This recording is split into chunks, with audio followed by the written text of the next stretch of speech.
All right, welcome and thank you for staying with us on News Check today. Of course, a very comprehensive program that right now also wants to take a different direction. We are talking about financial wellness this morning. I'm engaging Maureen Radoli. Maureen is the head of Personal Finance Management Program at Serfine Limited. Thank you, Maureen, for creating time for us. Thank you for having me, Serfine. It's a pleasure. And who else could we have for such a topic? Financial wellness. Everyone wants to be financially well anyway. So we want to understand a few tips on how to manage our money. It's a crisis. Money is a good thing, but managing it is a crisis. And I want us to start by just understanding from your perspective the word income. What is it in simple terms? What are some of the sources and types of income so that we know what we are worth? So that before we get to how we're supposed to be spending. What are we worth? How should we calculate that? All right. So the first question was, what is an income? So an income is basically what you get after offering either a service or selling a good or creating an idea or even putting your money somewhere. So that brings us back to the types of income. So we have two main types of income. So we have active income and passive income. When I say active income, for example, I'm employed. So what I earn from my employer is basically an active income. When you talk about passive income, you're looking at where you put your money. It doesn't really require you to be there directly offering any kind of service or even giving out any kind of effort for you to get some money. So what you do is put your money there or utilize your skill and then you start earning some money pole pole. Whether you are there or not. Whether you're there or not. Still earn. But you don't have to be directly there. So we're looking at dividends, for example, and I know people are very familiar with SACCOs. People are familiar with the stock market. I know you've heard about it. And in most cases, when you're watching news and you get to the business segment, guys are like, it's very serious. Not my cup of tea. it's really useful. It is very useful. And what we say at Serfine is financial literacy is a skill that everyone must have, because it helps you start creating money and developing relationships with your money in a way that's not what you're used to seeing. Because yes, you're earning money, but you start thinking in terms of, I need to start putting some money aside, and not just putting some money aside, but putting that money aside for the purposes of either helping me or growing an income or probably preserving your capital. Because when I'm talking about preserving your capital, I want to be as basic as possible when I'm using these terms. So for example, there are three main reasons to why we need to start saving or putting money aside. I don't want us to go fast. Yes. I have savings. Yes. Because that's also another big elephant in the room. Yes. Before we get to savings, let's stick with the income part a little bit. And I just want us to know what's the danger of not having a balance between your active income and your passive income, and what is a good balance? How do you achieve that good balance? So the danger is, look at how most Kenyans, including myself, my salary cannot sustain me entirely. Why I'm saying it cannot sustain me entirely is because I have goals and aspirations as a person. I'm a mother, so I have a family to think about. I know I'm going to get to an age and where I'm actually critically thinking about retirement wherever I am right now. My space, the space that I am in life currently, I'm seriously thinking about retirement. Really? Yes. At this time, you don't look like you're going to. But that's where my mindset is. It could be. It's just that we don't talk about our age, especially after Valentine's happened yesterday. Anyway, so I'm thinking about retirement. So what I'm earning now, is it sustaining me to think about that? I have children that are going to school. I have 3 boys. One is just about to get to high school. I need to make sure I have that kind of money. What am I doing towards that? So is the income that you're earning right now, me and the viewer, is that income that we are earning right now sustaining the kind of dreams, aspirations that we have as a person? So that's where you start thinking about now. Now that's where the question comes in. Is the balance between having an income and having a passive income really necessary? It's important for us to have that conversation, because the other thing would be, get my budget, get my money, start working out on a budget. We have the big tickets. We have school fees, we have rent, we have transport, which is very expensive in Nairobi. What else is food in the house? We have utilities. Most of us are working women and working husbands, so we need somebody to help us back at home. And of course, there's the minimum wage that we need to be paying our nannies at home, which is about 13,000 to 14,000 Kenyan shillings, depending on where you are. So if you work out your budget, does it meet every need that you have? It rarely does. It rarely does. Yeah. So the other question would be, okay, fine, let me make a few adjustments on my budget. And sometimes it might never really get to a break-even point because you realize that the needs or expenses are quite high. So you're forced to now start looking for another way of making money. And that's why we are talking about passive income. Yes. All right. So passive income is that income that you build, that you sort of, I like saying your money will work for you even if you're not there. Good point. All yes, right. Yes. So let's talk about what you've just brought out, you know, that budgeting, and that takes me to the expenditure. Many people say it's never enough what you get. Even if you were earning 30K, it's not enough. Never enough. You're given a pay hike, salary increment, you're earning now 60. It's still not enough. Yeah. You'll be earning 100. It will still not be enough. Why is this the situation? The mindset is a very big issue here because I'm a human being, and naturally once I get more money, I start thinking of a bigger, a better lifestyle.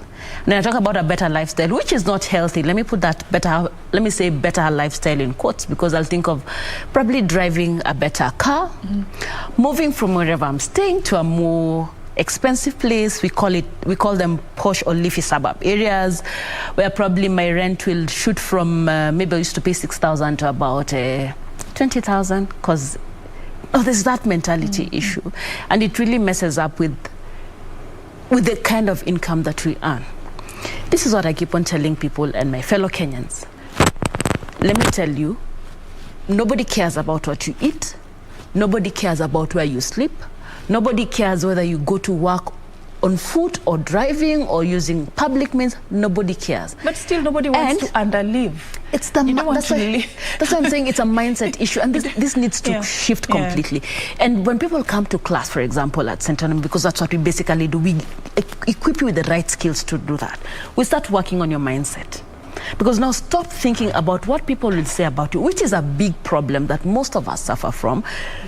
The image, the outlook, what will people say about me, and start focusing on what do I want as a person.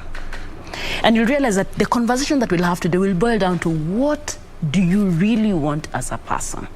When you're talking about budgeting, we're not saying jifinya mpaka you sweat, jifinya mpaka people will start laughing at you. No, life no. is short, you live today.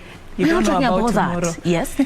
You can That's still what look people good. say Yes. As to justify why they just spend without thinking, you know. And maisha ni fupi. Maisha ni fupi. Nasipangwingwi is that the place. So how should we do it right? When it comes to budgeting, how should we get it right so that you don't feel like you're deprived, but at the same time you're not living beyond what you're supposed to be spending? Yeah. So I'll go back to what do you want as a person. Serfine, what do you want? Yeah, that's do you want list? Yes. My list is this long. That's good. So you put down that list. And the other thing that we keep on emphasizing is when you put down the list of the things you want, case in point, by the time I retire, I want to own probably apartments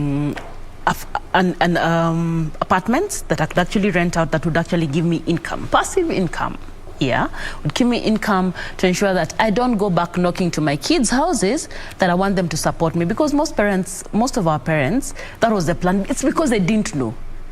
They knew we are taking our kids to school so that they can support us. But that's not the thing. The thing is you take your children to school because it's an obligation. You're supposed just to help them get to a certain point. So my dream is to have rentals probably worth a certain amount of money. Let me just... a random figure, let me say 60 million Kenyan shillings. Yeah, so I put that down. Yes, of course, I have my daily budget. So when I look at my budget and I work out my budget and I realize my money is not able to support that dream because it's what I want. Yeah. So what do I do to make sure that I'm able to raise that kind of money? Do I stop dressing up clothes that would cost me about, when I work, I'm worth 10,000 shillings, and think about going for second-hand clothes? Now, squeeze is a thrift. I go to thrift stores, yeah? Yeah, I really, like how you're bringing this out, because many people don't get it right when they have to decide on what they need to spend on and what they need to set aside for later. Yes. Differentiating between what you want and what you need is quite the task here. True. Just go on as you keep enlightening us, and also just shed light on to us on how one should differentiate what they really need and what they want. Yes. Hapo pia kuna shida. Kuna shida, I agree. And a need and a want are very different. You can not do without a need, but you can live without a want. A very good example is having coffee, buying coffee as opposed to making that coffee from the house. It's still coffee. It's still a cup of coffee. Yeah. But somebody will opt to go and spend 200 shillings, let me say 150 shillings. 150 shillings to buy a cup of coffee, yet they would have actually bought a sachet of about 5 shillings, or maybe even buy the whole container and keep it in the house, brew their coffee, then carry it to work. Just get a nice cup and carry it to work. It's cheaper, it's healthier. It's much cheaper. And let me shock you, Serfine, 150 shillings for a person who's in their 20s today, if they are able to put that money in a set, in the next 10 years, they will be worth 1 million Kenyan shillings, because we are looking at that money compounding and growing. Wow. So before you make that decision, because you need to ask yourself, do I really need this, or do I really want it? And if you really need it, or if you really want it, then what are the options that are available for me? If you're able to ask yourself that question, and I know in EQ we keep on saying emotional intelligence, they keep on saying, you will always be told, take 6 seconds to think before you say something. Why don't you take 6 seconds, even 1 sec, or maybe about 10 seconds, to think about the decision that you're about to make with your money? Should I buy this coffee, or should I put this money probably in a money market fund account that will actually give me returns after a period of time? All right, let's talk about savings. Where do I get the extra to save when I can't even manage to fund all my expenses? That's the question many people ask themselves. How do you manage to build a healthy saving culture? Where do you even start? Number one, and you brought in a very good aspect, budget. The first thing you need to do is look at your budget. The first thing we do when you come into class, we tell you to track your spending, because now you've come into class and you're wondering, you're telling us there's no money. And of course, we've told you to budget. So you have written down all your big tickets. School fees, rent, transport, I have a baby shower that I need to go to, I have family that I need to support, because all these things, of course, matter to you, and you need to spend money on them. After that, we'll tell you now, since you have your budget, now let's look at how you're spending your money. Track every coin. Track every coin that you spend. The people who came into class, I wouldn't want to mention their real names. They come, they track their spending, and of course they're saying we don't have money to save.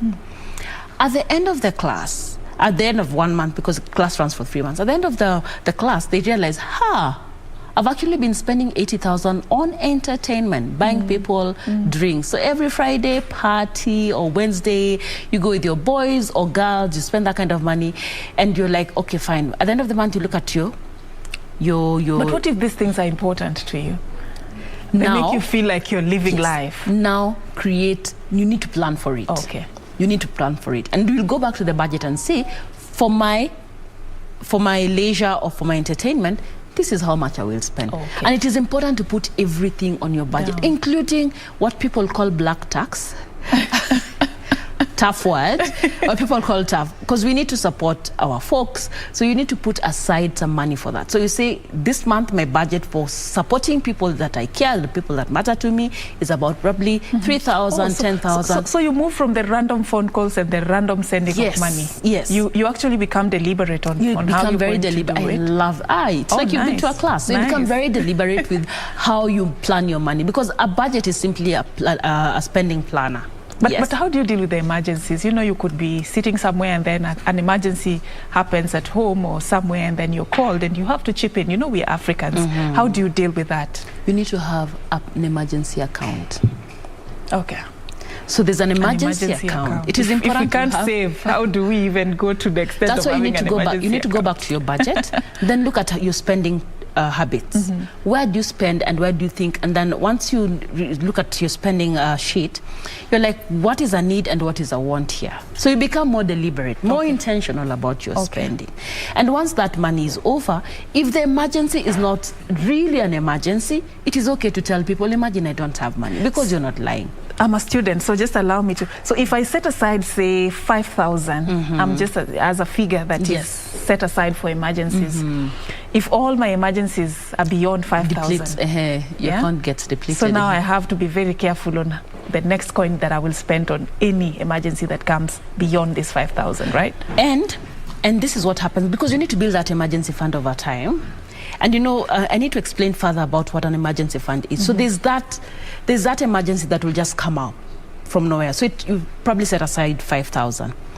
Then at the end of this month, that money gets depleted. And maybe you had some money maybe set aside for, let's say, charity. Charity, what people opt to call black tax. A very tough word. So you had some money for charity, and maybe you have not sent out all the money. Borrow from that account, use it. Then next month, make sure you replace it. If the month gets to an end without you spending that kind of money, now take that money and put it in a savings account. And then the other thing that we keep on telling people, because I've mentioned about 3 things: you need to budget, you need to be very careful about how you spend your money, track your expenses, and number 3, which is supposed now to become number 1, after you have learned where your money goes to, and you have decided, and you've learned, and you've actually looked at your list, and you're like, you know what, these are my needs and these are my wants. Now you go back to start paying yourself first. Paying yourself first. And when you say pay yourself first, si kupigia mwili pole. Kupiga sherehe. Kupiga sherehe. I know we can have this conversation the whole day, but unfortunately we've run out of time. Just 30 seconds for your final remarks, Maureen. Now, financial literacy is something that even young kids get to learn. So you need to be very deliberate about how you spend your money. This information is not just for the people who've made money, because even we cater for all those people who are rich, we cater for people who are in the middle class, even that person who's trying to lift themselves up, including kids in college. We actually train them on how to manage your money. So hakuna pesa kidogo. Hakuna pesa kidogo. And trust me, money will never be enough if you're not deliberate about planning for your money, about thinking about your future. It will never be enough. Yes. So kama kupiga sherehe is not paying myself, what is paying myself? Paying myself first is saving. Saving with a goal. And just don't put money anywhere for the sake of saving. Have a goal. Is it a home I'm saving towards? Is it school fees for my children I'm saving towards? Is it a holiday? Why are we not going for holidays, guys? Mbona hatuendi sherehe? Tupige sherehe, but let's save put that money aside. And starting now, December 20 Mombasa Madiani. Maureen, I know, you know, this is just an introductory class you've given us. Thank you so much for creating time. In the near future, I believe we should. These are the most important issues that we should be talking about. Managing your money on your way to becoming financially well. That is something each and every one of us wants to achieve. Thank you so much, Maureen, for creating time for us this particular morning. We will be finishing up on that particular note. I'm really pressed for time. I'm paving way for Tambrini, the Swahili version of the program right now. My name is Serfine Achieng, and our sign language interpreter has been Susan Dhuku.